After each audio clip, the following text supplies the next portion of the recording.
Pai de Cristo Jesus, meus amados irmãos, vamos começar hoje mais uma aula que tem por tema Deus Triuno.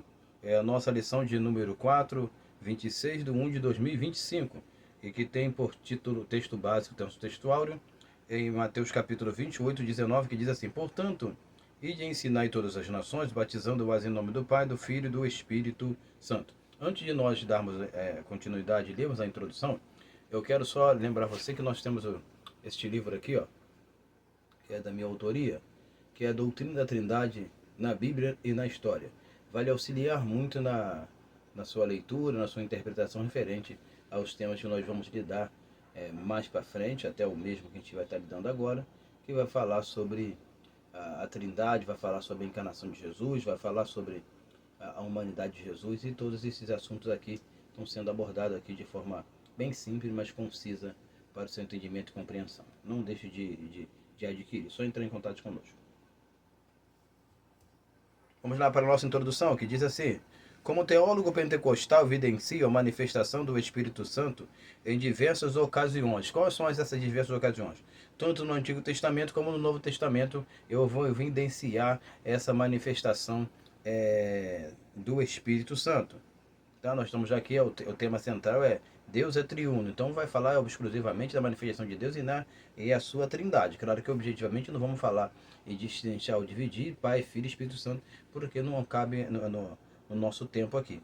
Mas não posso acreditar uma trindade pelo uso adversativo de personalidade, ou seja, quando você encontra no Antigo Testamento, tanto no Novo Testamento, falar do Espírito Santo, ou falar de Jesus, ou colocar em algumas passagens como Deus, eu não posso exclusivamente acreditar uma trindade pelo uso adversativo de personalidade. É isso que eu quero abordar aqui. Deus sempre foi o que ele é. Então Deus não vai ser mudado, não vai ser alterado, não pode ser dividido.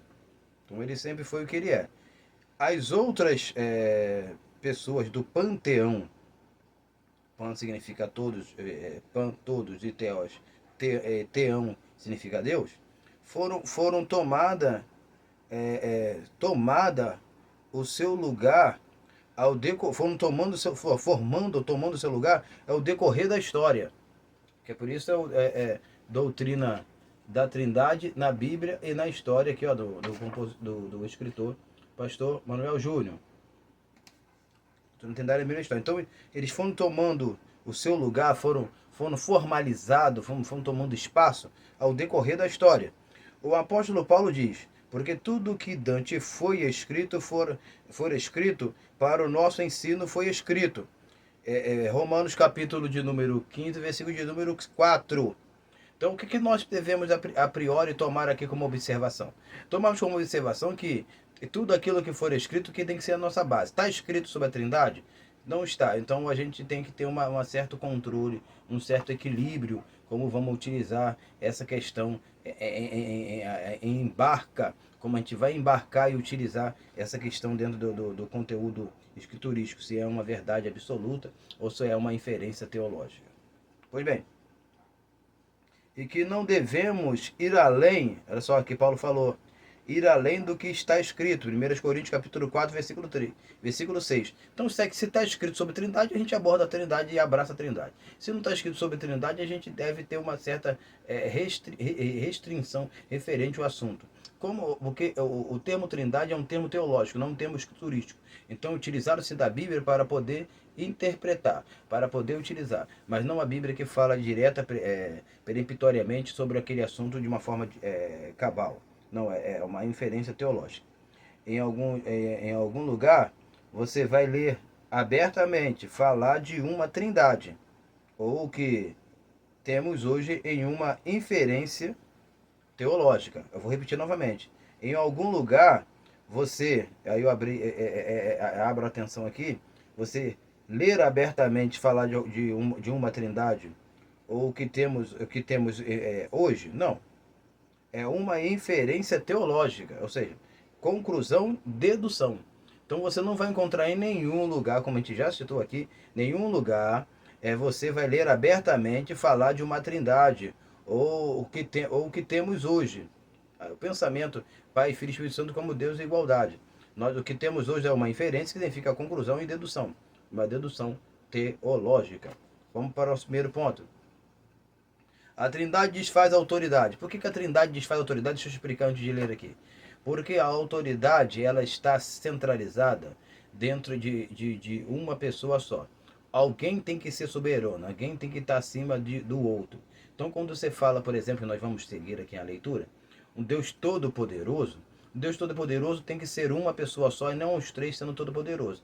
Mas quando você vai estudar a doutrina da Trindade, tanto no curso teológico, no seminário, numa faculdade, você vai ter a exclusividade do entendimento e compreensão e abarcada dentro dos livros, do conteúdo, que os três são iguais. Os deuses são poderosos, os deuses são eternos e assim por diante. Então essa a igualdade desfaz a autoridade de Deus. Faz que ninguém ou nenhum deles tenha autoridade absoluta e exclusiva. E isso é contra as escrituras. Tá? Mas só para guisa de introdução. Então eu coloquei aqui o versículo como base e destaquei a parte do versículo que diz assim: o Todo-Poderoso, Apocalipse capítulo 1, versículo 8, depois você lê com calma. É todo o versículo para você ter uma conclusão melhor. A trindade ontológica, que significa ontologia, significa ser, é pautada pela igualdade, ou seja, igualdade dos seres, já falamos. Já a trindade econômica, funcionamento, transparece desigualdade por um enviar o outro. Por que a trindade econômica é diferente da trindade ontológica? Porque vai ter dispensação, então o pai dispensa o filho dispensa o Espírito Santo junto com o pai e assim por diante. Então vai ter nesse funcionamento, vai ter distinção entre as pessoas. Mas na ontológica não. A ontológica, os três têm o mesmo ser, a mesma essência. E assim por diante. Então, vai transparecer desigualdade por um enviar o outro. É sabido que o Todo-Poderoso, Mateus capítulo 26, 64, tem por natureza ser acima dos demais. Quem é o Todo-Poderoso tem que estar acima dos demais. Aí eu coloquei aqui João capítulo 14, versículo 28, que você pode ler depois. Seguindo, agora você deve pensar por que a Trindade desfaz a autoridade. A Trindade tem por objetivo trabalhar com três seres iguais, nós já citamos, com todo o poder, todos os três em igualdade, não existindo em ninguém um atributo exclusivo, ou seja, todos os três têm que ser iguais. Só que quando você vai para Atos capítulo 1, versículo 7, você vai ver que há uma certa exclusividade do Pai referente ao Filho. Se todos são todo-poderoso, quem é o todo-poderoso? É uma pergunta que você deve fazer essa seguinte observação. Se todos são todo-poderoso, quem é o todo-poderoso? Quem eu posso destacar entre Pai, Filho e Espírito Santo para dizer e conotar que é o todo-poderoso? Se todos são todo-poderoso. Então existe essa pergunta, eu tenho uma resposta, a gente tem no livro ali, mas você pode pensar e pensar isso dentro de sala de aula, você professor e você aluno. Ou seja, se todos são todo-poderosos, não existe ninguém, todo mundo tem igualdade, então ninguém manda, ninguém faz, todo mundo à mercê de todos, tá? Não tem alguém sem acima de ninguém. Observação, se todo poderoso é ter um poder ou condição que o outro não tem, tornando o todo poderoso, exclusivo e único, nós temos, por exemplo, 1 Timóteo 1,17, que eu botei 7 aqui, mas é 17. E 1 Timóteo, continuando 1 Timóteo, capítulo 6, versículo 16. Então, a Trindade desfaz de todos, quando todos são iguais. Ou seja, desculpa estar aqui um pouco gripado, eu estou recuperando de uma gripe, mas a gente tem que gravar, fazer o quê? É nosso serviço. Voltando à leitura aqui. Então a Trindade desfaz de todos quando todos são iguais. Então, o que eu estou querendo dizer? O que a Trindade desfaz de todos? Porque se todos são iguais, todos não são todos poderosos. Porque o seu todo-poderoso é a exclusividade única de uma pessoa só. Eu sou automaticamente, ser todo poderoso, eu tenho que estar acima dos demais, ou de outro que está competindo comigo. Se todos são iguais, não existe e desfaz a autoridade, a primazia e supremacia de cada um. Ou seja, eles passam a serem nadas e autodependentes um do outro, porque são, e ninguém dirige ninguém, ninguém coordena ninguém, e assim por diante. Então a Trindade desfaz de todos quando todos são iguais. Ser todo-poderoso é ser diferente e ter o que os outros não têm. É isso que a gente precisa ter. Segundo ponto, é, a Trindade e o monoteísmo judaico do Antigo Testamento, que aí a gente vai encontrar isso também abordado em ação. Aí a gente tem o seguinte: ouve Israel, o chamar Israel, ouve Israel, o Senhor nosso Deus é o único Deus. E a gente fecha aqui, Deuteronômio capítulo 6, versículo 4. O único aqui, a palavra é Had, que é utilizado para abarcar a ideia da trindade. O uso do plural no Antigo Testamento não qualifica uma trindade. O plural em Deus, o termo Elohim, significa a diversidade de poder ou ação. Por isso, o seu único, o Errade ali, que poderia ser Iahid, o único aqui é que Deus é suficiente. Deus tem todos os atributos, tem todas as capacidades, todas as condições. Os outros deuses, eles dependem para cada necessidade do povo da época de Jesus, ou até antes de Jesus, no tempo de Moisés aqui exclusivamente, cada deus ele tinha uma função. Deus não, tem todas as funções em si mesmo. Por isso que ele é Had, ou seja, ele é autossuficiente, por isso que ele é Elohim, porque ele é autossuficiente. Ele tem todos os atributos dentro dele, todo o poder, por isso que ele falou que ele é o todo-poderoso, e por isso que ele fala que ele tem todo o poder. Significa, então voltando aqui, o uso do plural no Antigo Testamento não qualifica uma trindade, ou seja, não quer dizer uma trindade. O plural em Deus Elohim significa a diversidade de poder e ação. Por isso, o seu único errado no texto é composto não do singular, como a gente pode pensar, entendeu? Mas do plural. Nós temos aqui algumas passagens, por exemplo, Êxodo capítulo 20, versículo 3, e vai aparecer outros deuses. A gente vai encontrar Êxodo capítulo 3, 14, que vai ser serei o que serei, ou seja, Deus ser suficiente para o povo e aquilo que o povo precisa e necessita. Vamos para a conclusão. O Novo Testamento não fala de Jesus pelos seus apóstolos, o Novo Testamento não fala de Jesus pelos seus apóstolos, não comprova uma trindade nua e crua pelo uso do termo Pai, Filho e Espírito Santo. O que eu quero dizer e observância aqui é que os apóstolos eles não utilizam Pai, Filho e Espírito Santo, como a gente encontra